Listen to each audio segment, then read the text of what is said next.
Përshëndetje, mirë se vini në Living Day. Do të flasim sot për fuqinë e vendeve të shenjta dhe kemi zgjedhur të tregojmë për një ndër kultet më interesante për sa i përket historisë që mbart në Tiranë. Është aty që prej 1700-s dhe pelegrinazhi nuk ka ndalur në asnjë kohë, madje as në kohën e komunizmit. Njerëzit kanë besuar dhe thonë se janë shëruar, se jeta e tyre ka ndryshuar që pas vajtjes së tyre në këtë vend. E kam fjalën për Dervish Hatixhen. Ky vend i shenjtë si dervishe ka një grua, një ndër të paktat në botë që mbante titullin dervishe. Do të tregojmë se ç'është ky vend me kaq shumë besimtar dhe cila është magjia e tij nëpërmjet një personazhi të njohur të medias shqiptare. Ju e keni para të në debate publike, por sot ai do të vinë ndryshe. Ka pranuar të rrëfej për ne lidhjen që ka me Dervish Hatixhen. Ftoi në Living Day Ilir Demalia. Përshëndetje, mirë se vini. Kënaqësi të mirëpres në Living Day. Kënaqësia ime, aq më tepër dhe për tepër, se jemi lodh me politikë. Pikërisht, për më tepër për të folur për një temë të cilën ju e keni fort për zemër dhe do ta nis nga personazhi. Jam rrit me djalin e asaj shtëpisë në shtëpi. Ma trego pak lidhjen e veçantë që ke me këtë vend të shenjtë për besimtarët. Djali i Nën Rukijes, Shkëlqim Skifteri, në fakt këto e kanë Skënderi, por me ndryshim në kohës se kanë bërë Skifteri, unë jam rrit me te.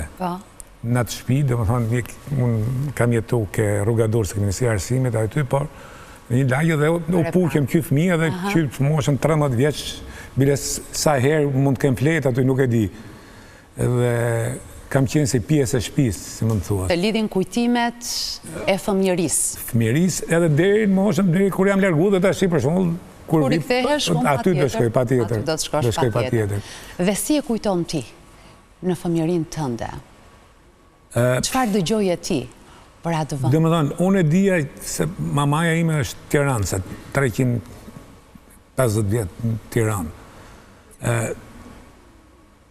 Dhe këto janë familje e vjetër, familja Skënderi, që është familja Skifteri, Bargjini dhe Toptansit, janë 3 familje kryesore, përfshirë dhe pastaj Karapici, Petrella, Molleti, Beshiri, Biçaku, Zhura dhe Klliçi, që kanë formu Tiranën. Dhe unë e dija nga i më që biles kur i vlla ka qenë i smur i vogël se pat një me kolonën, nuk e di, dhe nëna ime i çonte peshje, kanatjeret. Të brëndshmet, ja lente një natë aty që ja çonte në spital, pastaj dhe faktikisht ajo u kuru, nuk përfundoi në operacion. U bë mirë. Tash u bë mirë, fakti është ky. Dhe gjithë këto kanë kriju sepse ishte kriju ajo se ka dhe një autosuggestion njeriu.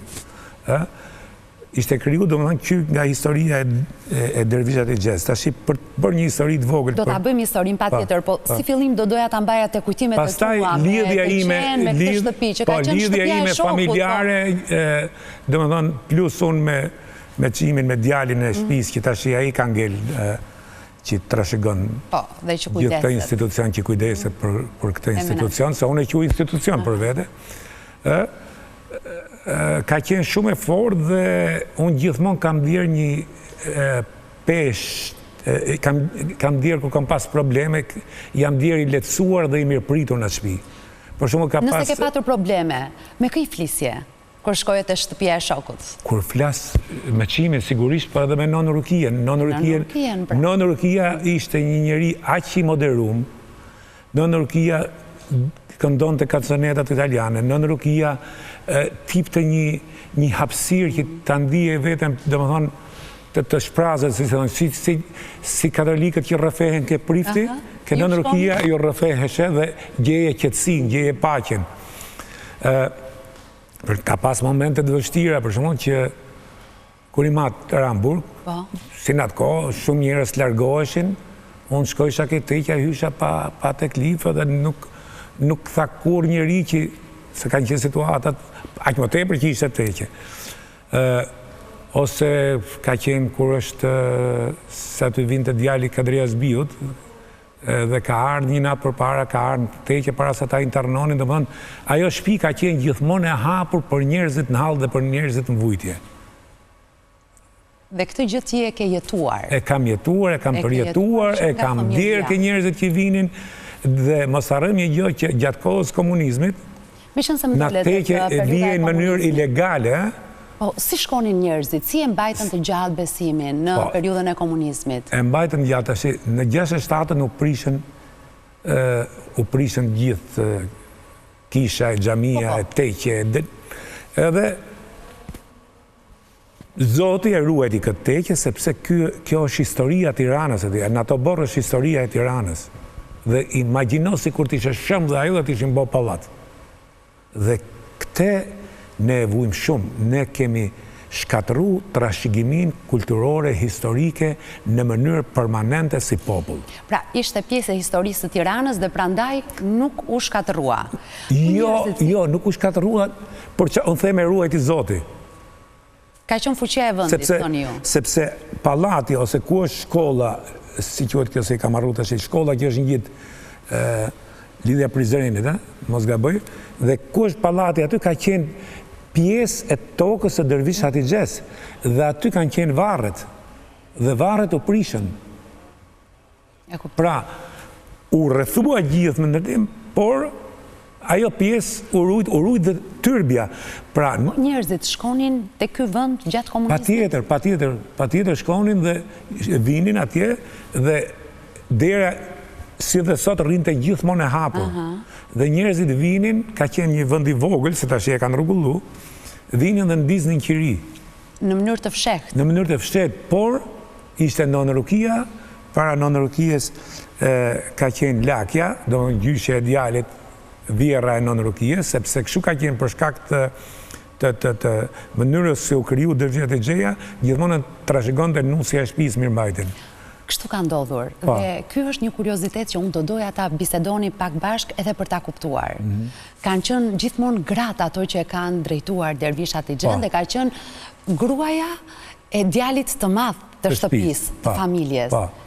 Si vendos kjo traditë? Kjo vendos sepse Dervish Hatixheja ishte grua dhe ju thatë ka pak raste, po unë nuk di, mund të ketë dhe në një o dy, po është unikale që një grua të jetë dervishe. Është unikale në botë. Dhe se si është vendos kjo nuk jam gjendje ta them, por... Nuk e ke pyetur ndonjëherë djalin e shtëpisë në Rukien? Nuk ka, po si duket kështu do ketë qenë që në fillim dhe pastaj u la gjithmonë grave dhe ajo që thotë djalit madh. Djalit të madh, nusja e djalit të madh. E trashëgonte. Për të vazhdu këtë rrugë të besimit dhe për të kujdes për institucionin. Kështu që ishte gjyshja ose vjera e Nonë Rukijes, që ishte nëna e Dyl Skënderit, ose Skifterit, si i thëshim ne, një burë zotni, se e kam një vetë, fatkeqësisht u largua nga jeta herët, me një hard attack, një burë i pashëm, dhe shumë humble, si themin, shumë i përullur dhe shumë me zemër të hapur për të prit, për të një gju. Po zonja e ti? Rukia është, Nonë Rukia është tjetër familje e madhe e Tiranës, është Tabakt, edhe Tabakt janë nga themelusit e Tiranës. Ura Tabakve është për shkak kanë qenë tregtarë të mëdhenj. Biles tregojnë që kur është bërë dasma e këtyre, ura Tabakve është ku është Kinama Lidemi, edhe kanë qenë atëherë me ato pajtonat që janë gjohë shumë e bukur për mu, edhe do në gjithë rruga që mush që kalojshin këto dy, se të dy kjo ka qenë shumë e bukur, edhe dyri ka qenë i gjatë sa unë, po shumë burë simpatik. Po kanë lidhje me familjen e Jorida Tabakut? Po, Jorida, Nonë Rukien e ka halë. Ashtu? Po. Janë familjet, ashtu lidheshin atëherë familjet e mëdhaja të Tiranës. Kanë qenë tregtarë shumë zot. Kanë pas fabrikë të sapunit, kanë pas nuk e di. Po për të vazhdu këtu, domethënë, ajo që ka ne nuk i kemi dhonë dhe... Teksa ne bisedojmë, por na shoqërojnë edhe disa foto nga regjia dhe me sa shoh aty janë disa nga pasardhësit e Nonë Rukijes. Kam dhonë foto me Nonë Rukijen, me qimin, po si kam pru. Dhe Jorida Tabaku shoh se është mes tyre. Po, Jorida sigurisht do t'jetë. Jorida është rrit në ato borë, sepse bonte shkollën, kësa me frashim, unë kisha hik, po kur visha për vizit, shifsha, ishte e vogël Jorida. Bonte shkollën, kësa me frashim, e vinte aty në pushim, që kanë kjenë ato pushimi madhe kujtë. Dhe ajo qka është rëndësishme është që ne akoma nuk e vlerësojmë sa duhet këtë institucion, besimi, mirësie, dhe modeli, sepse Dervish Hatigjeja mund të them që është një nën Terezë për Tiranën dhe për Shqipërinë. Në që kuptim të thoni ju? Pse çfarë ka bërë ndryshe nën Tereza? Sigurisht, nën Tereza ka për masat mëdha, botërore. Patjetër. Po. Por si model flas dhe ajo që ka vu shoqëria jonë sot vun modelet. Dervish Hatigjeja ra kolera në Tiranë atko, në fillim të viteve 1700, dhe njerëzit nuk dilnin për të varros njerëzit e tyre, sepse kishin frikë se merrnin dhe u hapën trupat në për Tiranë. Kjo grua e shenjtë doli, mori dervishët e vet, dhe aty ku i themu që fatkeqësisht, ndër dëmet e shumëta dhe të panumërta që ka bërë komunizme, ka bërë dhe një dëm tek duke shkatërru historinë. Ju keni qenë, gjithë kemi qenë jashtë ashtë se si vorët që janë të lidhur me historinë i majnë mes qytetit, se janë pjesë e historisë. Dhe kjo doli i merte, i varroste, fillonte t'i kuronte, t'i pastronte, gjithë gjë që ka bërë nën Tereza. Dhe si mas gojdanave, që kanë vazhdu me breza, kur filloj të varrosi njerëzit, filloj të kuroj njerëzit, u largua kolera. Dhe për këte, ajo është quajtur një njeri shenjtor.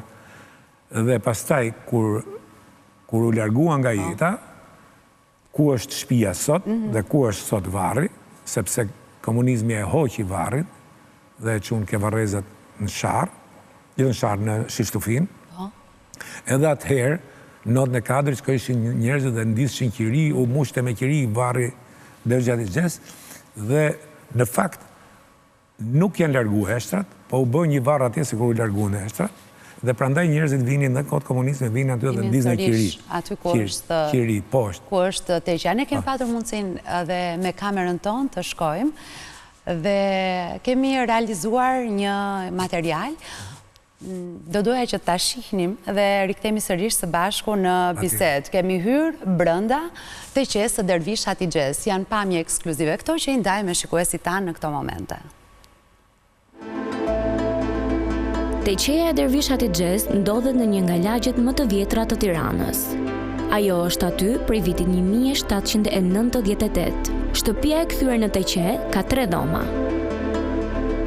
Në dhomën kryesore ndodhen 5 varre. Njëri prej tyre është ai i Dervish Hatigjes. 4 të tjerët janë të pjesëtarëve të familjes. Çdo besimtar në momentin që hyn në këtë dhomë duhet të bëjë një rrotullim rreth të 5 varreve duke i prekur me dorë. Në fund ulet pranë varrit të Dervish Hatigjes dhe përballë ka një Kur'an. Në këtë moment besimtari thot lutjet. Në një kënd të dhomës qëndron fotoja e nën Rukijes, pasardhësja e Dervish Hatigjes.